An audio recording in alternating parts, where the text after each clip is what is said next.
الحمد لله كفى وسلام على عباده الذين اصطفى أما بعد فأعوذ بالله من الشيطان الرجيم بسم الله الرحمن الرحيم إنا أنزلنا التوراة فيها هدى ونور يحكم بها النبيون الذين أسلموا للذين هادوا والربانيون والأحبار بما استحفظوا من كتاب الله وكانوا عليه شهداء فلا تخشوا الناس واخشوني ولا تشتروا بآياتي ثمنا قليلا ومن لم يحكم بما أنزل الله فأولئك هم الكافرون وكتبنا عليهم فيها أن النفس بالنفس والعين بالعين والأنف بالأنف والأذن بالأذن والسن بالسن والجروح قصاص فمن تصدق به فهو كفارة له ومن لم يحكم بما أنزل الله فأولئك هم الظالمون. یقیناً ہم نے توریت نازل کی، اس میں ہدایت اور نور تھا.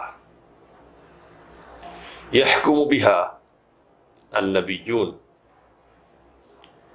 اس کے ذریعے فیصلہ کرتے تھے وہ انبیاء کرام علیہم الصلاۃ والتسلیم جو فرما بردار تھے. للذین ہادوا، یہودیوں کے لیے. والربانیون، اللہ والے لوگ اور علماء بھی فیصلہ کرتے رہے. بما استحفظوا من کتاب اللہ، اس لیے کہ ان کو اللہ کی کتاب کی حفاظت کا ذمہ دار بنایا گیا تھا. وَكَانُوا عَلَيْهِ شُهَدَاءَ، اور وہ اس پر اقراری گواہ تھے. فَلَا تَخْشَوْا النَّاسَ، تو تم لوگوں سے نہ ڈرو. وَاخْشَوْنِي، مجھ سے ڈرو. وَلَا تَشْتَرُوا بِآيَاتِي ثَمَنًا قَلِيلًا، اور میری آیتوں کو تھوڑی قیمت کے عوض نہ بیچو. وَمَن لَّمْ يَحْكُم بِمَا أَنزَلَ اللَّهُ، اور جو اللہ کی اتاری ہوئی شریعت کے مطابق فیصلہ نہ کرے تو وہی لوگ کافر ہیں. اور ہم نے اس میں یعنی توریت میں لکھ دیا تھا، فرض کر دیا تھا کہ جان کے بدلے جان ہے، آنکھ کے بدلے آنکھ ہے، ناک کے بدلے ناک، کان کے بدلے کان، دانت کے بدلے دانت، اور زخموں کے بدلے ہیں برابر کی سطح پر. فمن تصدق به، جو اس قصاص کو معاف کر دے تو یہ اس کے لیے کفارہ ہے. ومن لم يحكم بما انزل اللہ، اور جو اس چیز کے ساتھ فیصلہ نہ کرے جسے اللہ نے اتارا ہے تو وہی لوگ ظالم ہیں. سورۃ المائدہ کی 2 آیات پڑھی گئی، 44 اور 45 نمبر کی آیت ہے. اللہ تعالیٰ نے ارشاد فرمایا کہ ہم نے توریت اتاری جس میں ہدایت تھی اور روشنی تھی، جس کے ذریعے سے لوگ صحیح دینی زندگی گزار سکتے تھے. اللہ تعالیٰ نے نزول تورات کی بات، تورات کو نازل کرنے کی بات یہاں اس لیے ارشاد فرمائی کہ یہ بتایا جائے کہ توریت بھی اللہ کی کتاب تھی، ہدایت کے احکام اس میں موجود تھے، اور جو پچھلے لوگ تھے اللہ والے انبیاء کرام علیہم الصلوۃ والتسلیم، ان سبوں نے یہودیوں کے لیے اسی کتاب کی بنیاد پر فیصلے کیے۔ انہوں نے توریت کے احکام میں کوئی تبدیلی نہیں کی۔ ہر زمانے میں ایسے لوگ موجود رہے، لیکن بعد کے لوگوں نے اس میں تبدیلیاں کر دی، اور جیسا کہ اس سے پہلے گزرا ہے کہ زنا کی سزا شادی شدہ مرد عورت کے لیے رجم اور سنگساری تھی، تو انہوں نے اس کو بدل ڈالا۔ اس طرح توریت میں کئی ایک قسم کی تحریفات انہوں نے کر ڈالی۔ اللہ تعالیٰ نے کہا کہ ہم نے جو توریت اتاری تھی اس کے ذریعے سے انبیاء کرام جو اللہ کے فرما بردار تھے اور اللہ والے لوگ اور علماء فیصلے کرتے رہے۔ توریت یہ بنی اسرائیل کی کتاب شریعت تھی، اور تمام انبیاء کرام علیہم الصلوۃ والتسلیم موسیٰ علیہ الصلوۃ والسلام کے بعد توریت کی شریعت کے مطابق ہی فیصلے فرماتے رہے۔ اللہ نے فرمایا کہ بِمَا اسْتُحْفِظُوا مِنْ کتاب اللہ، اس لیے کہ ان سے اللہ کی کتاب کی حفاظت طلب کی گئی تھی، ان کو ذمہ داری سونپی گئی تھی کہ وہ اللہ کی کتاب کی حفاظت کریں گے۔ بعض علماء نے یہاں لکھا کہ توریت کی حفاظت کی ذمہ داری اللہ تعالیٰ نے علماء اور انبیاء کو دی، جبکہ قرآن کریم کی حفاظت کی ذمہ داری اللہ تعالیٰ نے خود لی۔ اس میں کوئی شک نہیں ہے کہ یہ جو حفاظت ہے یہ علماء کے ذریعے ہی ہوئی ہے، لیکن اللہ تعالیٰ کی طرف سے ذمہ داری لے لینے کی وجہ سے دونوں کتابوں کے درمیان حفاظت کے سلسلے میں جو فرق ہے وہ ہم سب کو معلوم ہے۔ قرآن اب بھی ہو بہو اپنی شکل میں اس دنیا میں موجود ہے، جبکہ توریت میں تحریفات کر دی گئی۔ اللہ نے کہا کہ ان سے ذمہ داری طلب کی گئی تھی اس حوالے سے، وہ اس ذمہ داری کو ادا کرتے رہے، لیکن بعد والوں نے اس میں گڑبڑیاں پیدا کر دی، اور اللہ نے آگے کا وَكَانُوا عَلَيْهِ شُهَدَاءَ، اور وہ اس بات پر گواہ تھے کہ یہ اللہ کی کتاب ہے۔ تو جب اللہ کی کتاب ہے تو اس کتاب میں جو باتیں بھی ہیں سب کو بیان کرنا اور ساری باتوں کو تسلیم کرنا یہ ان کی ذمہ داری تھی، لیکن بعد والوں نے ایسا نہیں کیا۔ اللہ نے نبی اکرم صلی اللہ علیہ وسلم کے دور کے یہودیوں کو خطاب کر کے کہا کہ جس طرح تمہارے اسلاف نے اس کتاب سے فائدہ اٹھایا، اس کتاب کا حق ادا کیا اور اسی کے مطابق فیصلہ کرتے رہے، اسی طرح تمہیں بھی کرنا چاہیے۔ اور اس سلسلے میں اگر لوگوں کا ڈر اور خوف رکاوٹ بن رہا ہے تو تمہیں اس ڈر کو نکال دینا چاہیے۔ لوگ ڈرنے کے لائق نہیں ہے، ڈرنے کے لائق اللہ تعالیٰ کی ذات ہے، تو تمہیں اللہ تعالیٰ سے ڈرنا چاہیے۔ اور دوسری چیز جو رکاوٹ کے طور پر سامنے آنے والی ہے، جو رکاوٹ بننے والی ہے، وہ دنیا کے سامان کی لالچ ہے۔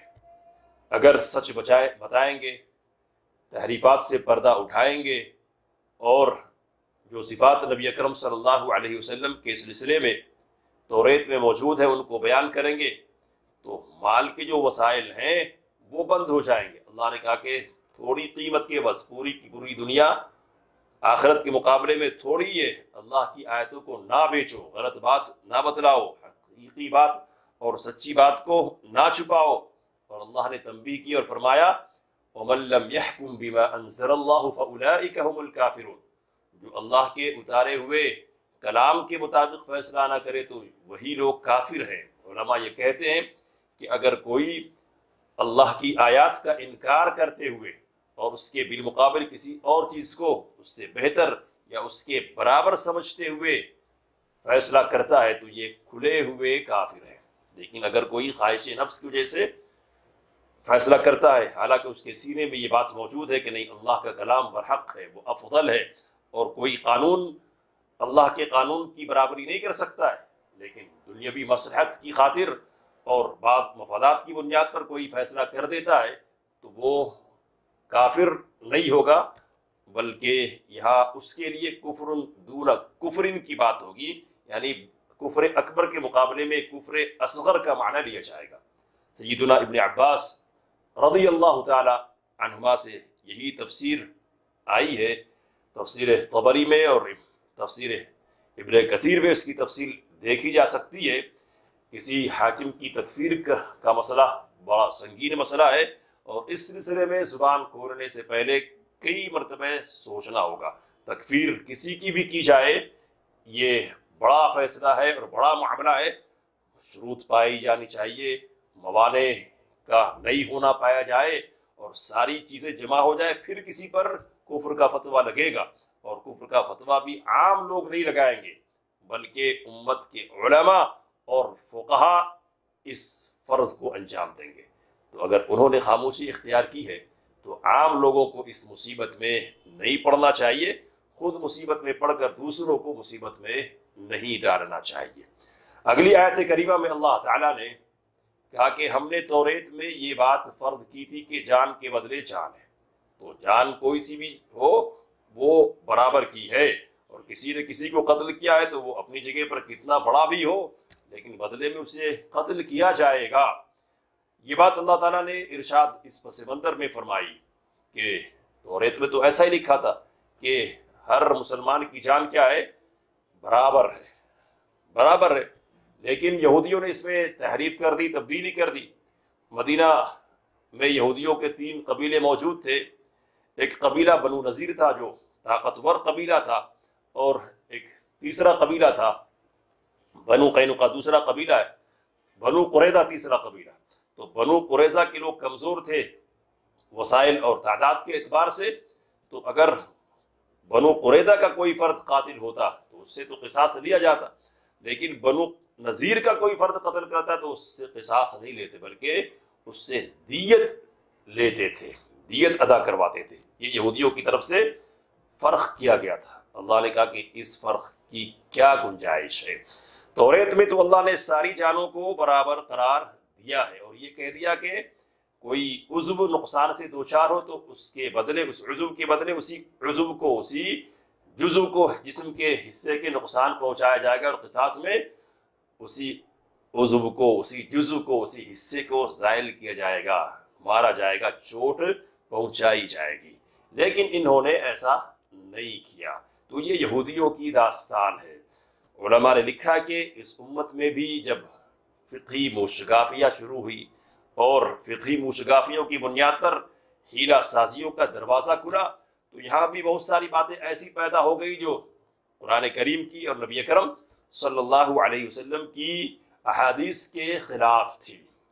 کیا کہا گیا کہ قاتل کو قصاص میں قتل اسی وقت کیا جائے گا جبکہ اس نے تیز دھاردار آلے سے قتل کیا ہو یا اس نے مقتول کو جلا دیا ہو، بقیہ صورتوں میں قصاص نہیں لیا جائے گا۔ تو ظاہر سی بات ہے کہ یہ حیلہ پیدا کرنے کی کوشش ہے، ایک بڑا سے بڑا پتھر ہے جس سے ایک آدمی نے کسی کا سر کچل ڈالا اور اس کو موت کے منہ میں پہنچا دیا، برف کے تودوں کے درمیان کسی کو باندھ کر رکھ دیا اور اس کی وجہ سے اس کی جان چلی گئی، تو کیا ایسا کرنے والا شخص قاتل نہیں ہے؟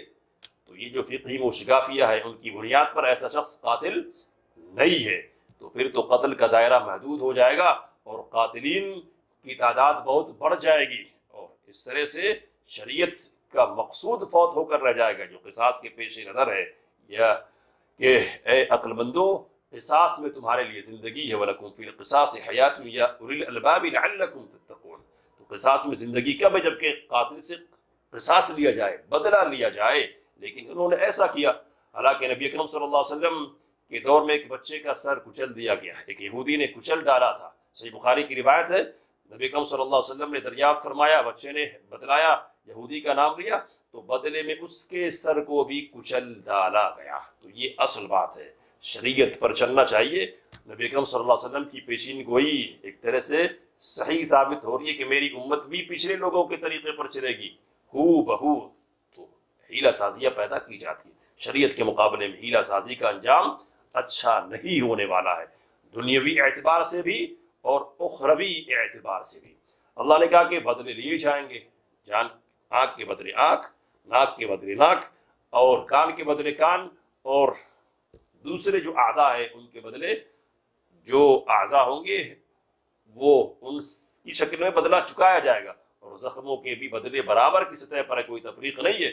نبی اکرم صلی اللہ علیہ وسلم نے فرمایا المسلمون تتکافأ دماؤہم، مسلمانوں کے خون آپس میں برابر برابر ہے۔ تو یہ صحیح مسلم وغیرہ کی روایت ہے۔ اللہ تعالیٰ نے کہا کہ یہ برابر کی بات تو ہے، قصاص لینے کی بات تو ہے، لیکن اگر کوئی قصاص معاف کر دے تو یہ اس کے لیے کفارہ ہے، اس کے گناہوں کے دور کرنے کا ذریعہ ہے۔ مستدرک حاکم اور مسند احمد میں روایت آئی ہے عبادہ بن صامت رضی اللہ تعالی عنہ سے کہ نبی اکرم صلی اللہ علیہ وسلم نے فرمایا کہ جس نے کسی کو زخم پہنچایا اور جس کو زخم پہنچایا کہ اس نے معاف کر دیا، تو جس قدر اس نے معاف کیا ہے اسی قدر اس کے گناہوں کے لیے کفارہ بننے والا یہ عمل ہوگا۔ آگے اللہ نے کہا وَمَن لَّمْ يَحْكُم بِمَا أَنزَلَ اللَّهُ فَأُولَٰئِكَ هُمُ الظَّالِمُونَ، جو اللہ کی اتاری ہوئی شریعت کے مطابق فیصلہ نہ کرے وہ ظالم ہے، اپنے اوپر ظلم کرنے والے ہیں، اور ظلم کا دائرہ آگے بھی بڑھے گا۔ تو جو جان بوجھ کر اور حق کا اقرار کرتے ہوئے شرعی قانون کی بالا تری کو مانتے ہوئے یہ غلطی کرے تو وہ کافر نہیں ہوگا، لیکن اگر کوئی شرعی قانون کو کمتر سمجھتا ہے، اس کے مقابلے میں دوسرے قوانین کو بہتر سمجھتا ہے، یا دونوں کو برابر کی سطح پر لے آتا ہے، دونوں کو برابر کی سطح پر جانتا ہے، تو ایسے لوگ صریح طور پر کافر ہیں۔ یہ اور بات ہے کہ ان کی تکفیر عام لوگ نہیں کریں گے، بلکہ یہ ذمہ داری علماء امت اور فقہائے امت کی طرف سے ادا کی جائے گی۔ جو ان دونوں آیات کی بنیاد پر خلاصے کے طور پر بات ہمارے سامنے ہے وہ یہ کہ اللہ نے جو کتاب اتاری ہے وہ ہدایت کی کتاب ہوتی ہے۔ پہلے توریت تھی، اب قرآن مجید کے نزول کے بعد قرآن ہے، تو جو فیصلے قرآن میں آئے ہیں اور تشریحات جو نبی اکرم صلی اللہ علیہ وسلم کی احادیث میں آئی ہیں قرآن کی، ان کو منوعاً تسلیم کرنا، ان کو سینے سے لگانا اور زندگی کے تمام معاملات میں ان سے فیصلے صادر کروانا، یہ مومنانہ شعار ہے، مومنانہ شیوا ہے، اور ان سے ہٹ کر دوسرا طریقہ اختیار کرنا یہ کافرانہ طریقہ ہے اور یہ ظالمانہ روش ہے جس کا انجام بہتر نہیں ہونے والا ہے۔ اللہ سے دعا ہے کہ وہ ہمیں ان باتوں کو سمجھنے اور ان سے کام لینے کی توفیق مرحمت فرمائے۔ آمین وآخر دعوانا ان الحمد للہ رب العالمین۔